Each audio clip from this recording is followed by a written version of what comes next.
Euh, je voudrais vous dire que j'avais préparé une intervention avec des images de mes films, avec des commentaires de ces images.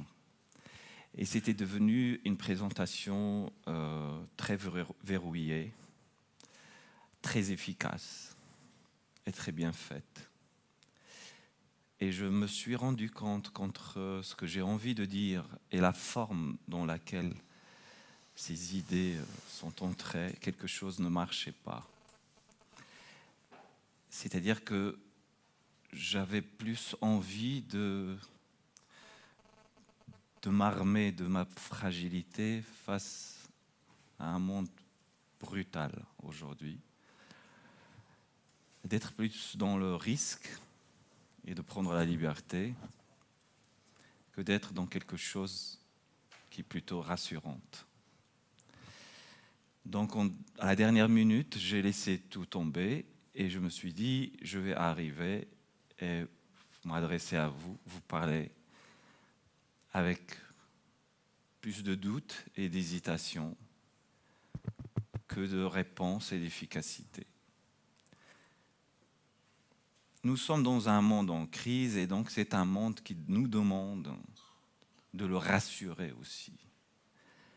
C'est un monde qui demande beaucoup plus des choses figées, des choses pensées, des choses rassurantes et qui ne nous permet pas beaucoup l'hésitation et le doute. Je voudrais partager ce matin avec vous les questionnements que ma profession me pousse à se poser. Je travaille dans le cinéma, donc mon outil de travail, c'est les images et les sons.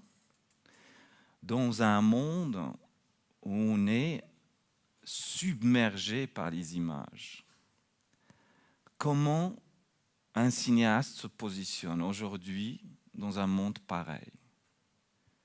Comment mes images peuvent être architecturées par une pensée dans un monde où les images n'en ont plus?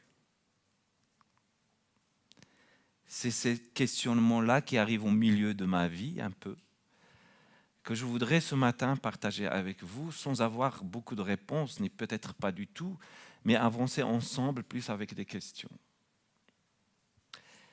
Moi, j'appartiens à une génération qui est née dans un monde, qui a cru à ce monde, et qui l'a vu disparaître.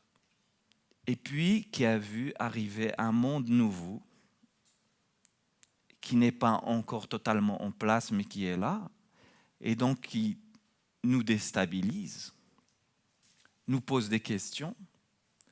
Je ne suis pas un passéiste, je ne suis pas un mélancolique du passé. J'aimerais bien que ce monde-là m'offre et me propose quelque chose et que je participe même à la venue de ce nouveau monde. Mais je ne peux pas me passer du questionnement qui est au cœur de ma pratique. Parce que ce monde nouveau qui est arrivé, je pense que c'est la première fois où nous avons inventé un monde qui va plus vite que nous.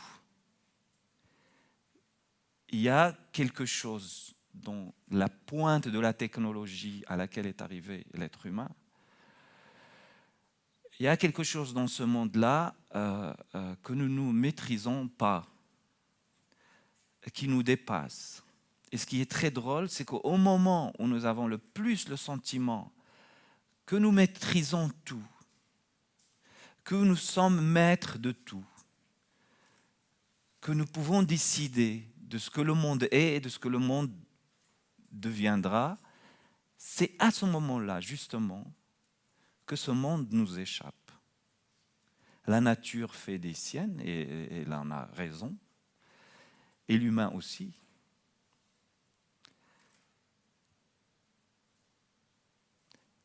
Devant ce monde-là, le cinéma aussi change, voulant donner des réponses.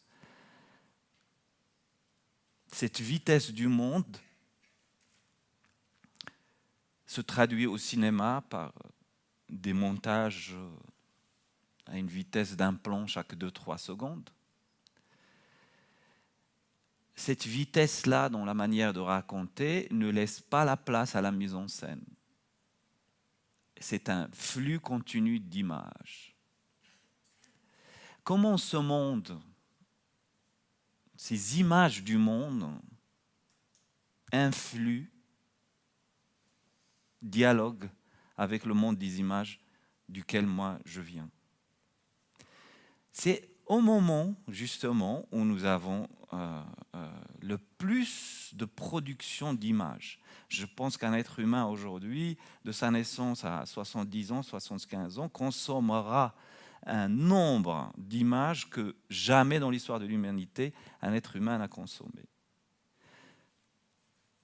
Comment, au moment où il y a cette production d'images,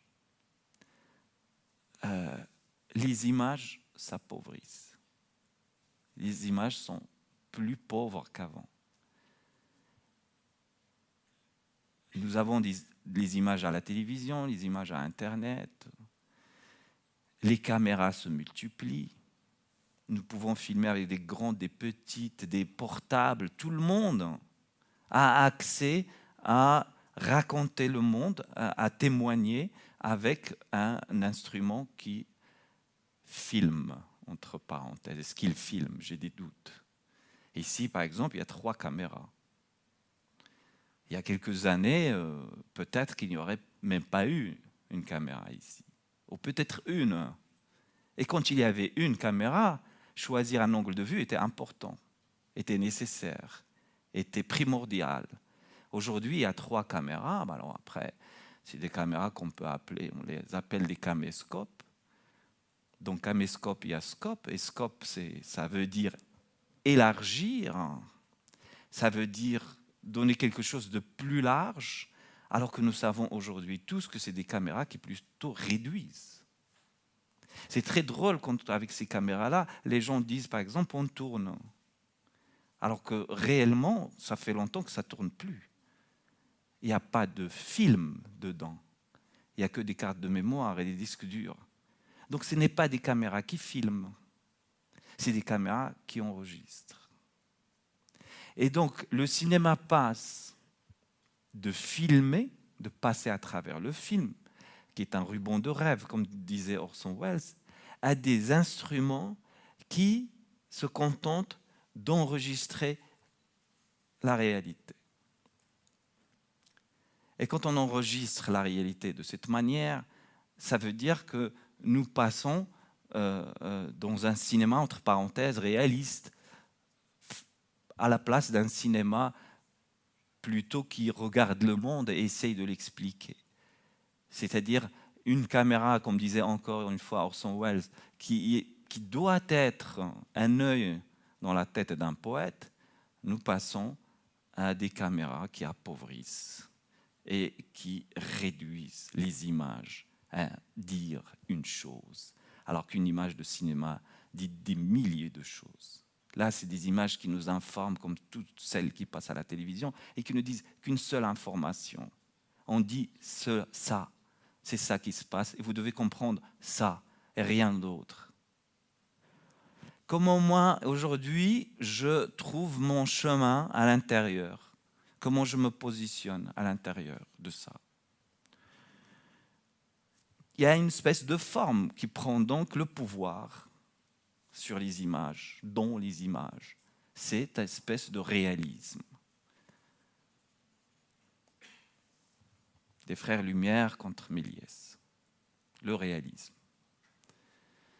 Alors c'était très drôle parce que cette espèce de forme artistique qui est le réalisme, évidemment, remplace presque la fiction par le reportage, remplace la forme par le sujet, et à la place de la beauté, elle nous propose la morale.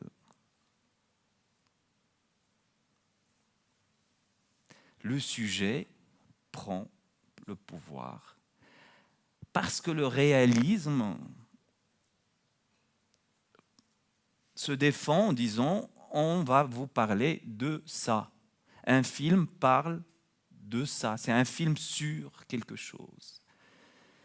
Et le sujet, évidemment, c'est compréhensible, c'est accessible. On dit c'est un film sur la condition des femmes. C'est un film sur la pauvreté. C'est très clair, c'est très simple. Nous sommes dans un monde qui demande ça. Et donc, cette simplicité-là, cette immédiateté de la compréhension, cette idée que les choses ne sont pas complexes, font que le sujet prend le pouvoir dans le cinéma. Alors que le cinéma n'est pas là pour filmer le sujet, ni à filmer le verbe, qui est l'action. Le cinéma filme l'adjectif. Ça veut dire qu'il filme l'état des choses, l'atmosphère, l'ambiance, ce qui arrive après l'acte ou ce qui arrive avant. Le cinéma n'est pas intéressant quand il filme la guerre. Le cinéma est intéressant quand il filme ce qui se passe après la guerre ou alors avant la guerre. Les films sont intéressants quand ils sont sous les sujets et non pas sur un sujet. D'ailleurs, les films à grand sujet sont souvent des films ratés. Et donc, à l'intérieur de ça, à l'intérieur de ces images qui nous viennent de partout, de ce réalisme qui gagne du terrain, du sujet qui est avant tout, je voudrais presque revendiquer, alors que j'espère que je vais être compris, je voudrais presque revendiquer l'inutilité. Je voudrais presque dire qu'un film n'est pas utile. Parce que la preuve que l'humanité elle a vécu sont les films. Donc un film, ce n'est pas de l'eau, ce n'est pas une utilité. Mais c'est une nécessité. Un film doit être nécessaire. Nécessaire d'abord pour celui qui le fait. Parce que, pour revenir à ce même réalisme dont j'ai parlé tout à l'heure, ce réalisme nous dit aussi un film est fait pour le public. Un film est fait pour le grand public. C'est démago que de dire ça. C'est un peu comme un politicien qui dit le peuple. Parce que le public, c'est qui? Ben, c'est personne, le public. C'est une masse comme ça. Alors qu'un film est fait par quelqu'un, pour soi-même, c'est possible. Un film est fait pour une femme, un film est fait pour un fils, pour un père disparu. Il est fait par une émotion précise, une seule, portée par un homme qui fait ce film et qui touche un individu, qui touche des dizaines, qui touche des centaines, qui touche des milliers. Et c'est ce public personnifié qui est intéressant. Mais ce public est une masse, ben on lui produit un réalisme formaté qui est adressé à un public formaté aussi et obéissant. Et cela me fait d'ailleurs très drôle parce que ça nous mène un peu à ce qui nous arrive avec beaucoup de bonheur, tout ce qui nous est arrivé depuis 1 an et demi, l'histoire du printemps arabe, qui est un peu devenu un hiver, mais à la limite, pourquoi pas? C'est-à-dire si c'est la force des saisons et que l'histoire doit passer par là et que le printemps reviendra. Mais par exemple, dans mon métier, dans cette histoire des images, je suis très étonné qu'aujourd'hui, on nous demande très très vite de produire des images qui expliquent le printemps arabe. Et des cinéastes s'y mettent. Il y a des films réalistes, avec des caméras portées n'importe comment, on s'en fout de la forme. Quand on s'en fout de la forme, on s'en fout de l'intelligence, on s'en fout de la beauté. Et donc, l'essentiel, c'est d'enregistrer, je reviens à ce que je disais tout à l'heure, d'enregistrer une réalité. Les cinéastes s'y mettent, les festivals n'attendent que ça, et les critiques produisent un discours et sur les films, et ce qui permet de produire aussi un discours sur le sujet. Je suis presque admiratif qu'un cinéaste puisse, en l'espace d'un temps Et encore une fois, on revient à cette histoire du temps qu'on n'a pas. C'est la vitesse du monde d'aujourd'hui. Produire des images où il y a une pensée, dans un laps de temps où on n'a aucun recul. On n'a pas encore, à mon sens, le recul nécessaire pour pouvoir raconter cette réalité-là. Et qu'il y a besoin de distance pour pouvoir faire une œuvre qui va au-delà d'enregistrer la réalité, mais d'être visionnaire, de dire quelque chose, d'emmener un chemin possible, une vision.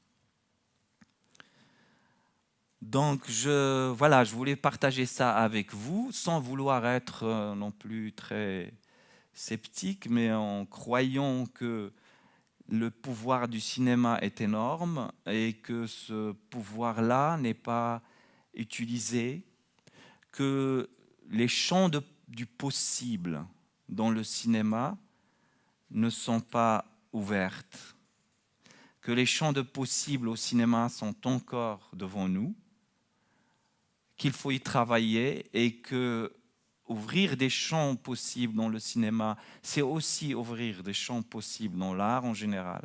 C'est aussi ouvrir des champs du possible dans la politique, dans la philosophie, dans l'économie.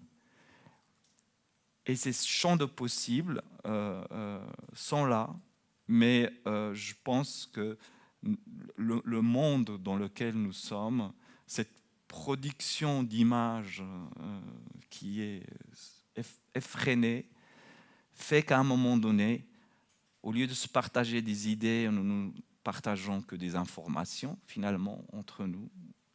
Nous croyons réfléchir alors que nous faisons que reproduire des choses qui sont là, qui ne sont pas nouvelles.